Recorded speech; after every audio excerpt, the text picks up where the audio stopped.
La bouillave sur YouTube. On connaît tous Tupac, on a déjà écouté sa musique, on a tous déjà vu son visage, mais est-ce que vous connaissez réellement son histoire légendaire? Tout le monde dit que Tupac est une légende, avec un vrai vécu. Mais si vous demandez à ces personnes qu'est-ce qu'il a réellement vécu, combien pourraient répondre avec précision? Cette vidéo vous révélera tout. Et pour ceux qui pensent déjà connaître son histoire, c'est le moment de vérifier que vous connaissez tout.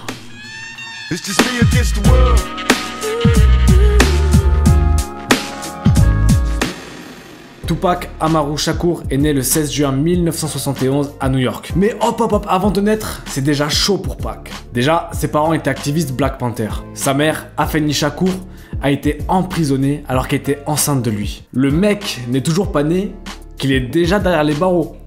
Il a passé une partie de sa vie de fœtus en prison. Il est né sous le nom de Lesan Parish Crooks, mais sa mère a décidé de déguiser son identité parce qu'elle craignait des attaques contre son fils, dû au fait qu'elle venait de sortir de prison. Elle a donc changé celui-ci. Elle a choisi de prendre son nom de mariage avec Mutulu Shakur. Je sais pas si on dit Mutulu, mais en tout cas c'est Mutulu dans cette vidéo. Suite à quoi il a été définitivement nommé Tupac Amaru Shakur, un révolutionnaire sud-américain du XVIIIe siècle qui a été exécuté après avoir dirigé un soulèvement indigène contre la domination espagnole. Son nom est déjà rempli d'histoire, avec déjà un futur qu'on lui prédit. Donc comme je vous ai dit, sa mère et son père étaient des membres actifs du mouvement Black Panther à la fin des années 1960 et au début des années 1970. Le petit garçon est né un mois après que sa mère ait été acquittée de 150 chefs d'accusation de complot contre le gouvernement. Rien que ça. Il a donc grandi dans un environnement qui était très politisé et très jeune, il est investi dans la politique et dans les mouvements Black Panther. Sa mère l'obligeait même à lire le New York Times et d'en faire des comptes rendus régulièrement. Le mec avait une sorte de cahier de vacances à réaliser même quand il n'était pas en vacances. Et un jour, à 10 ans, alors qu'il se rendait à l'église, le pasteur lui pose la question de savoir ce qu'il voudrait faire plus tard. Est-ce que vous savez ce que Tupac a répondu? Il lui a répondu « Je veux être révolutionnaire ». Nous, on aurait tous répondu footballeur, astronaute ou une connerie du genre. Lui a déjà la maturité de vouloir changer le monde. À 10 ans. Là, on est en 1982. Tupac a 11 ans et il faut savoir que son beau-père est un des 10 fugitifs les plus recherchés par le FBI à ce moment-là. Et donc afin d'échapper à la criminalité et aux problèmes sociaux qui entouraient leur vie à New York, parce qu'ils grandissaient dans un quartier qui était très pauvre, Afeni Shakur décide de déménager pour un environnement plus sûr et plus stable pour grandir avec sa famille. Ils emménagent à Baltimore, une ville que Tupac déteste avec un haut taux d'homicide. Malgré cela, il se retrouve dans une école d'art, Baltimore School of the Arts. Là je fais un effort sur l'accent les gars, ça c'est pour vous. Donc à cette école il apprend à devenir acteur, il prend aussi des cours de ballet et il se fait pour la première fois des amis blancs. Il traîne avec des blancs et c'est la première fois qu'il assiste à un mélange social parce que Tupac vient des ghettos de New York. Un ghetto c'est naturellement quelque chose de très pauvre, donc il y a beaucoup de jalousie, beaucoup de haine, c'est très rapide là-bas, beaucoup de colère. Et donc il se retrouve avec une majorité d'enfants qui ont un peu plus d'argent que lui. Parce que Tupac est quelqu'un de vraiment très pauvre à ce moment-là. Sa famille est très pauvre. Faut savoir que dans son quartier à New York, les gens se moquaient de ses chaussures trouées par exemple, ou même de son physique, parce qu'il était assez chétif. Mais dans cette école de Baltimore, il se mélange aux autres, et les autres le kiffent. Et ça lui fait énormément de bien. Il va même participer à des pièces de théâtre, et c'est là qu'il va développer son talent d'acteur, qui sera très important pour le reste de sa vie. Il joue des pièces de Shakespeare ainsi que le rôle du roi des souris dans Casse-Noisette. Est-ce que tu savais que Tupac, le mec qui a créé la Thug Life et tout ça, il avait joué dans Casse-Noisette et qu'il avait fait du ballet. Mais c'est là qu'en fait on se rend compte d'à quel point ce mec était ouvert d'esprit et qu'il ne s'est pas dit « Ouais, moi je viens de la rue, je vais pas faire ce genre de choses ». Et donc cette expérience qu'il a vécue à Baltimore dans cette école d'art a été extrêmement importante pour lui parce que c'est là qu'il va développer toute une panel de talents, que ce soit pour développer sa présence scénique ou ses compétences d'interprétation. Là on est en 85, Tupac a 14 ans et est dans un groupe de rap, East Side Crew, et il a même failli signer chez le label. Mais sa mère était contre parce qu'elle disait qu'à 14 ans c'était un peu jeune. À 14 ans, il avait déjà un premier contrat dans la musique. Moi à 14 ans, je faisais rien de ma vie, je jouais à Pokémon. Comment j'ai horreur des gens qui font ce genre de remarques, mais je m'égare. Ensuite il rejoint le groupe Born Busy de 87 à 88.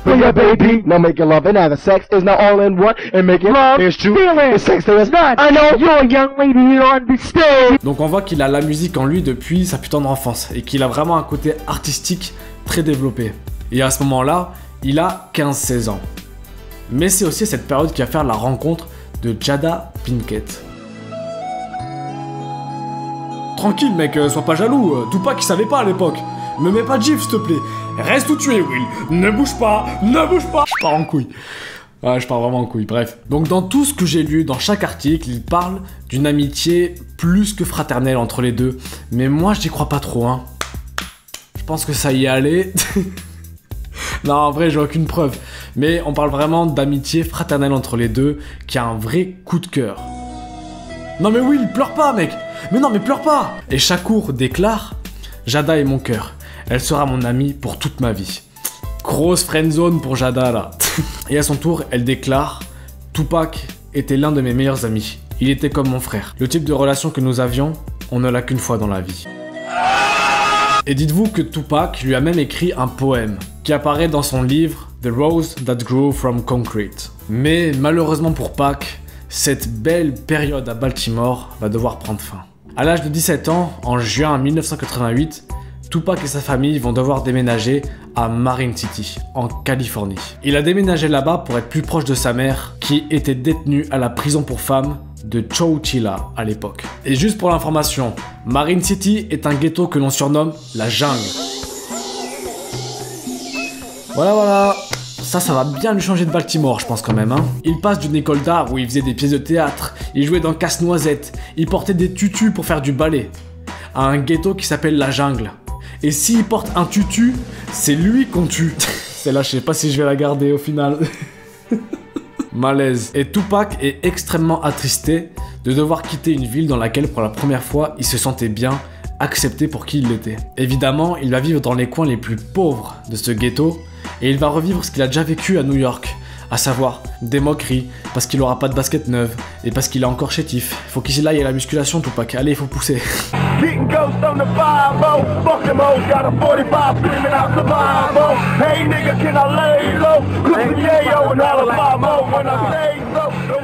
Et petit à petit, Tupac va être un peu plus corrompu par le mal de ce monde. Il a été incarcéré pour la première fois en 1988 pour agression à main armée et a été libéré en 1989. Mais peu de temps après, il a la chance de faire la rencontre de Layla Steinberg, qui est une ancienne prof reconvertie dans le management. Et ils se sont rencontrés alors qu'il était étudiant dans son atelier de poésie. Pendant un certain temps, il a vécu avec elle et sa famille, et a lu et écrit sous ses encouragements. Elle a servi de mentor, au point où elle glisse le nom de Tupac à Atron Gregory, le manager des Digital Underground. Vous me dites si vous aimez bien quand je fais un accent anglais, hein. Personne n'aime ici, ok. T'as pas de charisme en plus, physiquement parlant. Et ce groupe, c'est un groupe qui cartonne dans le début des années 90, inspiré de la funk et qui, au fur et à mesure, est devenu ce qu'on appelle aujourd'hui du rap West Coast. Pour en revenir à Digital Underground, c'est du rap qui est très décalé, humoristique et parfois même parodique, avec le fondateur Shock G, qui a un alter ego, Humpty Hump, qui est un personnage qu'il a créé en portant un faux nez et en créant une danse.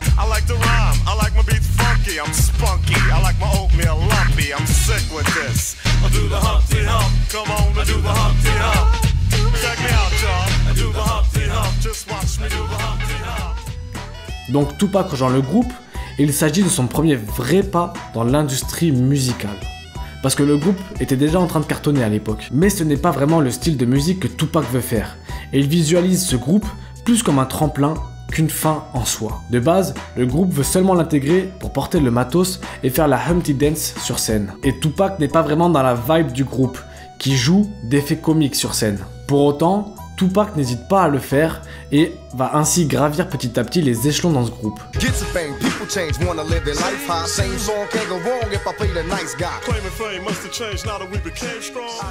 Ce que j'apprécie vraiment chez Tupac pour le moment, c'est qu'on voit qu'il a vraiment une grande ouverture d'esprit et je pense que c'est clairement une des clés de sa réussite. Et j'ai une anecdote marrante. Est-ce que vous saviez que Tupac était un gros baiser ?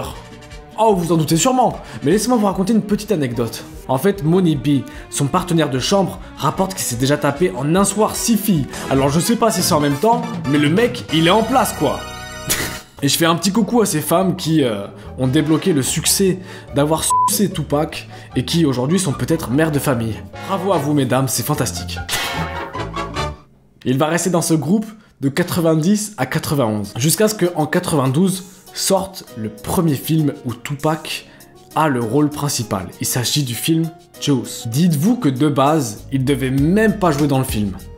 Je vais vous raconter ce qui s'est passé en fait. Il accompagnait juste son pote rappeur Treach du groupe Naughty by Nature à l'audition. Et en fait, Treach il galère, il a du mal à jouer, lui c'est un rappeur, il fait que du rap. Et vraiment il galère à lire le texte. Et donc Tupac, quand il voit son pote en train de galérer, il va se proposer, il va dire ouais, vas-y laisse-moi passer là, s'il te plaît. Fais-moi passer. On va lui laisser sa chance.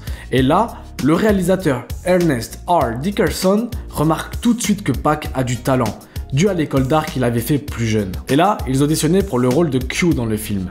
Mais ils lui disent, vas-y, repasse dans quelques heures pour auditionner pour le rôle de Bishop, qui est le rôle principal du film. Donc là, on se retrouve plusieurs heures plus tard, Tupac fait l'interprétation et il joue le rôle à fond, au point même de balancer des chaises. Son énergie et sa confiance fera qu'il sera sélectionné pour le rôle. Et donc c'est à 17 ans qu'il obtient donc son premier rôle dans le cinéma avec un box-office de 20 millions de dollars.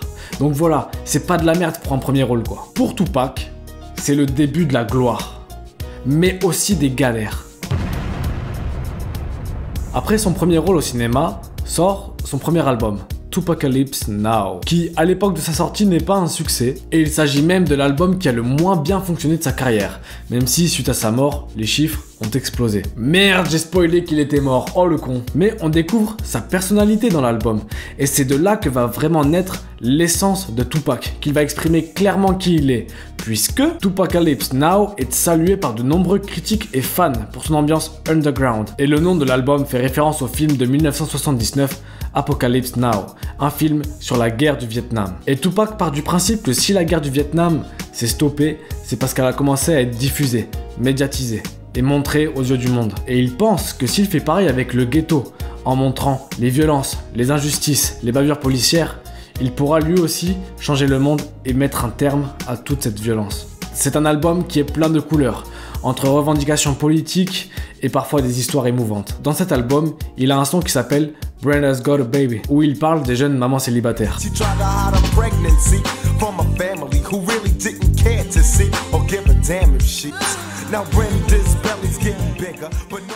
Nous, on a eu Aurélie de Colonel Riel, quoi. C'est pas la même. À l'époque de la sortie de l'album, il est signé chez Interscope. Et comme il n'a pas fait des chiffres mirobolants, il y a de grandes chances qu'il soit viré. Mais Interscope décèle chez lui un talent et un potentiel. Ils vont donc prolonger le contrat. Et c'est d'ailleurs un contrat qu'il a signé lors du tournage de Juice, grâce à la fille du patron d'Interscope, qui était fan de ses premiers sons. Et dites-vous que NWA sont signés chez Interscope, pour ne citer que. Mais il faut savoir que chaque période où Tupac brille, ces périodes sont marquées par des grosses polémiques. Dans son quotidien, Tupac est victime de violences policières. Mais à mesure que sa popularité grandit, Tupac accumule les problèmes. Le 22 août 1992, il a une altercation avec d'anciennes connaissances de Marine City, qui se solde par la mort d'un enfant de 6 ans. Au cours des années suivantes, la star montante poursuivra son petit tour des tribunaux et prisons américaines avec notamment un procès pour voie de fait sur un chauffeur de limousine. En gros, c'est quand on emploie la force sur quelqu'un pour qu'il fasse ce que toi tu veux qu'il fasse. Ensuite, une arrestation après le passage à tabac du réalisateur de Menace to Society qui avait renvoyé Tupac de la distribution. Ça, c'est vraiment une anecdote de dingue. Ensuite, il a fait 10 jours de prison pour une agression à la batte de baseball sur un rappeur ennemi. Une inculpation pour avoir tiré sur 2 policiers qui frappaient un motard noir. Bref, une vraie thug life et des histoires judiciaires dignes de GTA. Toutes ces histoires vont peser en sa défaveur, mais ça, on le verra un peu plus tard. Mais les choses vont commencer à se corser pour Tupac avec l'affaire de novembre 93, où Tupac est accusé d'agression sexuelle. La femme, Ayanna Jackson, a allégué qu'après avoir sucé Shakur dans un club de Manhattan, elle est allée dans sa chambre d'hôtel un jour plus tard, et Tupac et 3 autres hommes l'auraient forcé à pratiquer de relations sexuelles orales non consensuelles sur chacun d'eux. En plus de ça, dans sa chambre d'hôtel, Shakur possédait des armes, donc il est également accusé de possession illégale d'armes à feu. Et suite à toute cette affaire, Shakur a déclaré qu'il était blessé, qu'une femme m'accuse de lui prendre quelque chose, car il avait été élevé dans un foyer féminin et entouré de femmes pendant toute sa vie. Le résultat du procès aura lieu en 1995, mais avant de vous donner le verdict, c'est en 1993 qu'il sort son 2e album studio, Strictly for My N-World. L'album a fait mieux que le précédent en faisant ses débuts au numéro 24 du Billboard 200. Et c'est un album qui met l'accent sur les opinions politiques et sociales de Tupac. Donc ça a été un succès commercial. Et il a engendré des tubes comme Keep Your Head Up,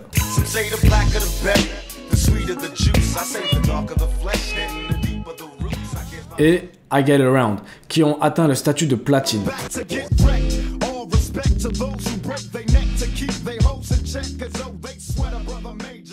La même année, il joue dans le film Poetic Justice, qui est là aussi encore un succès. Et pendant le tournage de ce film, il écoute en boucle la musique d'un certain Biggie.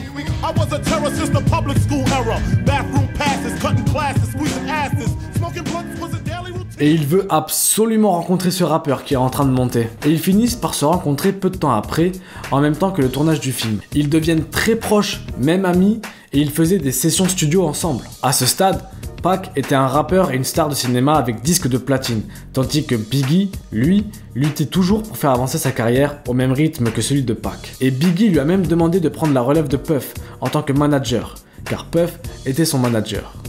Ce à quoi Tupac va répondre « Non, reste avec Puff. Il fera de toi une star. » Mais un jour, tout a basculé.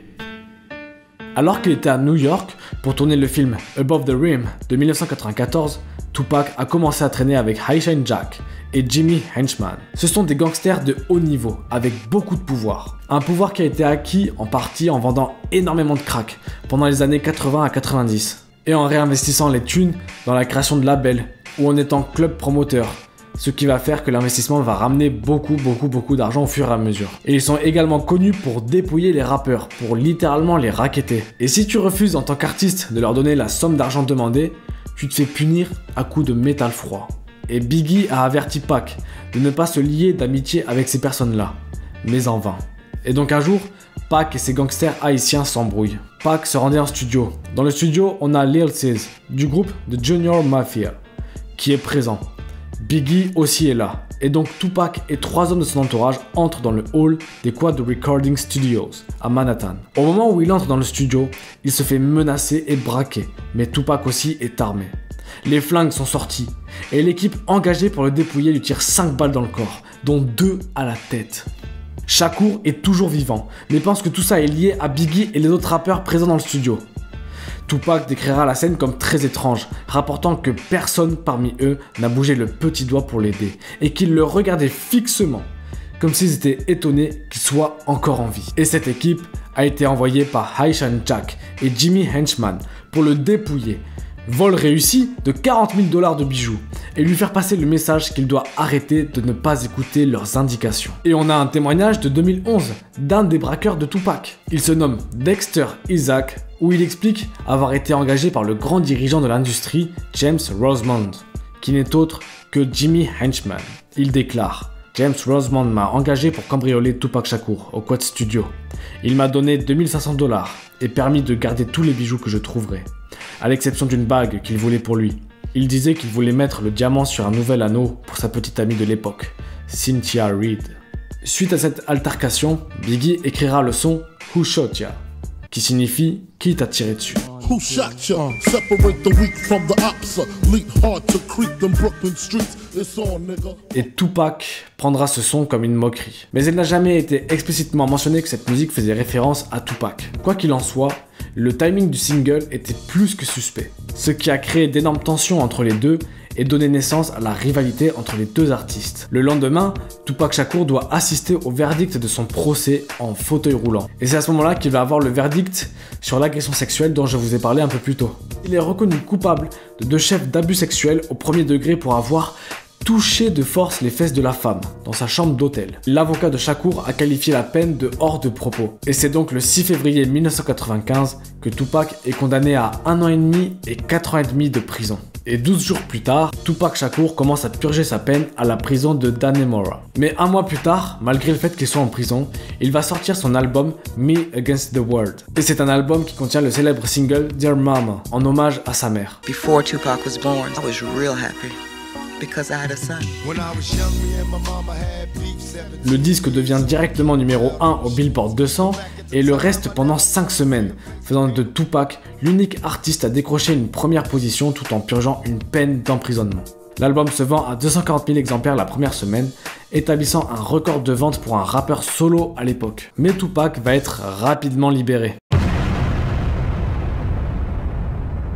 Suge Knight, le directeur de Death Row, qui est un homme très puissant, décide de payer une caution de 1,4 million de dollars, attendant en retour que Tupac signe et enregistre 3 albums avec son label. Mais il y a aussi Jada Pinkett, qui a contribué à hauteur de 100 000 dollars pour payer sa caution. À l'époque, Death Row Records était l'une des maisons de disques les plus prospères et les plus influentes dans l'industrie du hip-hop, avec un catalogue comprenant les plus grands noms du rap, tels que Snoop Dogg ou Dr. Dre. Parce que ça fait des années qu'il veut le signer, mais que Tupac refuse. Aujourd'hui, il lui fait une offre que Tupac peut difficilement refuser, à savoir sa liberté. Et il vient même le récupérer en limousine à la sortie de prison. Mais à ce moment-là, Tupac va passer à un niveau supérieur dès qu'il sort de prison et qu'il commence à signer le contrat. Je m'explique. Suge Knight et Puff Daddy, ce dernier étant le manager de Biggie, étaient des figures influentes dans l'industrie musicale américaine des années 90 et ils étaient tous les deux rivaux.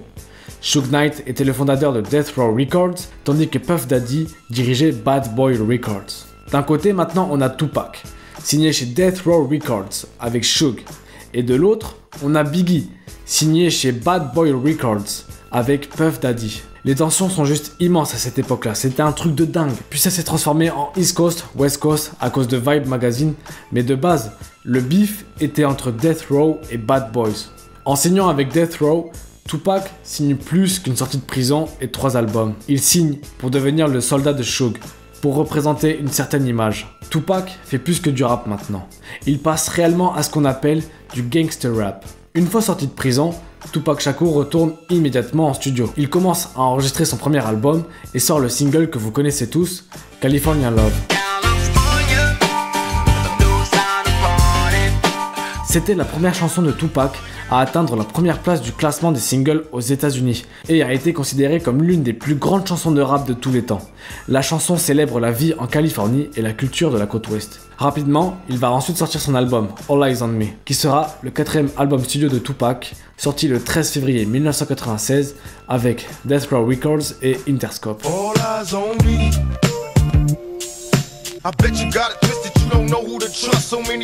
L'album possède vraiment une teinte différente, car pendant son incarcération, Tupac va lire de nombreux livres, comme par exemple celui de Niccolo Machiavelli. Il y avait aussi L'Art de la guerre de Sun Tzu et d'autres ouvrages de philosophie politique et de stratégie. Tupac a également impliqué dans de nombreuses controverses, notamment en raison de sa participation à la guerre des gangs East Coast-West Coast. Il a été accusé de diffamation et d'incitation à la violence dans ses chansons, notamment avec son son Hit 'Em Up, qui a été largement critiqué pour son contenu violent. Et ce son serait une réponse à Who Shot Ya de Biggie. Tupac prétend avoir eu des rapports sexuels avec Faith Evans, qui était la femme de Biggie à l'époque, et remet en cause la street crédibilité des membres de Bad Boy Records. Et donc, à cette époque-là, Tupac avait une image publique très controversée. Certaines personnes considéraient même que son comportement et ses chansons nuisaient à l'image du hip-hop. Bien que Tupac ait fréquenté des membres de gangs, il était également connu pour son engagement en faveur de la paix et de la non-violence. Maintenant, on passe à son dernier album, Machiavelli the Don, Killuminati, The 7 Day Theory. Et donc c'est un album qu'il fait sous le nom de Machiavelli, inspiré par l'auteur Machiavelli dont il avait lu les livres lorsqu'il était incarcéré. Et c'est son premier album studio à sortir à titre posthume. Et puis comme d'hab, les paroles choquent l'opinion publique, puisque Tupac parle de sujets controversés. Il parle également des inégalités raciales et dénonce les discriminations faites envers les Afro-Américains. Mais vous vous en doutez, on approche de plus en plus de la fin de la vidéo, et donc on approche aussi de la mort de Tupac. Nous sommes à Las Vegas, à la sortie de l'hôtel MGM Grand, un des plus grands hôtels casinos au monde. Et le soir du 7 septembre 1996, c'est le soir du match de Mike Tyson contre Bruce Seldon, que Tupac était allé voir avec Suge Knight. Une fois le match terminé, Tupac et Suge se dirigent vers leur voiture. Quand soudain, ils reconnaissent un visage familier, celui d'Orlando Anderson, un membre des Southside Crips. Ce dernier avait agressé et dérobé une chaîne à un des gars de l'entourage de Tupac il y a quelques mois. Pac le reconnaît et instantanément, la castagne commence. Après lui avoir botté le cul, Pac monte dans la voiture de Suge pour se rendre au club 662 et il rencontre un paparazzi qui prendra l'ultime photo de Tupac avant sa fin tragique. Ils reprennent leur route et, à une intersection, une Cadillac blanche s'arrête avec un Glock qui en sort en direction de Suge et Pac. Tupac prend 4 balles, dont 2 à la poitrine.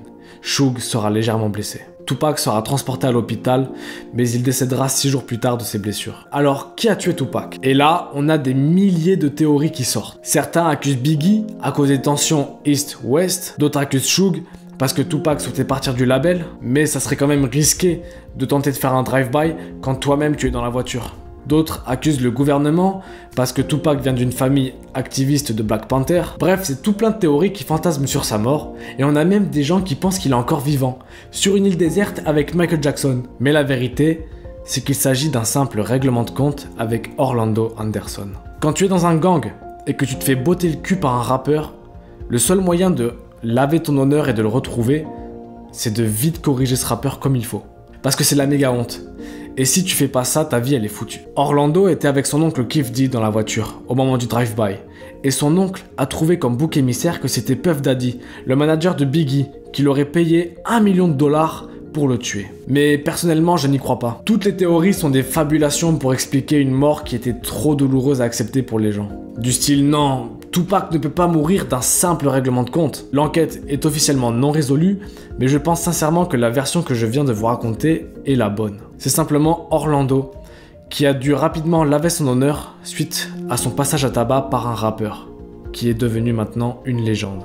Et si Tupac était vivant encore aujourd'hui, je pense qu'il se battrait actuellement contre toute la politique qu'on a en place, toute la bien-pensance. Je pense qu'il se battrait réellement contre tout ça. Et à l'ère des réseaux sociaux, il est sûr que Tupac aurait fait un carton et qu'il serait devenu une des personnalités les plus adorées et les plus détestées. Il aurait sûrement eu une grande carrière dans le cinéma en tant qu'acteur et il se serait aussi sans doute lancé dans la politique. Mais je pense que ça aurait été très compliqué pour lui. Ses opposants auraient pu ressortir beaucoup d'affaires et Tupac aurait eu de manière difficile l'approbation de l'opinion publique. En termes de musique, c'est sûr qu'il serait devenu un artiste superstar international, encore plus que ce qu'il n'est aujourd'hui. Mais je trouve que sa mort a quand même malgré tout conservé la pureté de son art. Dans le sens où, personnellement, ça m'aurait fait bizarre d'entendre Tupac sur de la drill ou de la jersey par exemple. Et c'est pour cela que je pense que si Tupac était encore vivant aujourd'hui, sa carrière se serait sûrement concentrée plus sur l'industrie du cinéma et la politique. Quoi qu'il en soit, malgré le milieu dans lequel il a grandi et toute l'adversité qu'il a eu à affronter, Tupac est resté avec la foi et s'est toujours battu pour un meilleur monde pour les minorités. Voilà, vous en saurez un peu plus sur Tupac. J'ai dû enlever beaucoup d'éléments de sa vie parce que la vidéo aurait pu durer pendant 24 heures encore tellement sa vie était riche. Elle a été extrêmement courte, il est mort à 25 ans et pourtant il a vécu plus de choses que les gens ne vivent dans une seule vie. Cette vidéo m'a pris énormément de temps pour faire les recherches, l'écriture, le tournage et le montage. Donc si tu as apprécié, tu sais comment me récompenser. Tricks au couteau papillon, je suis dehors jusqu'à pas d'heure. Grind, j'ai la tout sur le balcon, pendant pas plus tard que dans le club. Je reste focus, c'est pas une meuf qui apprend à faire du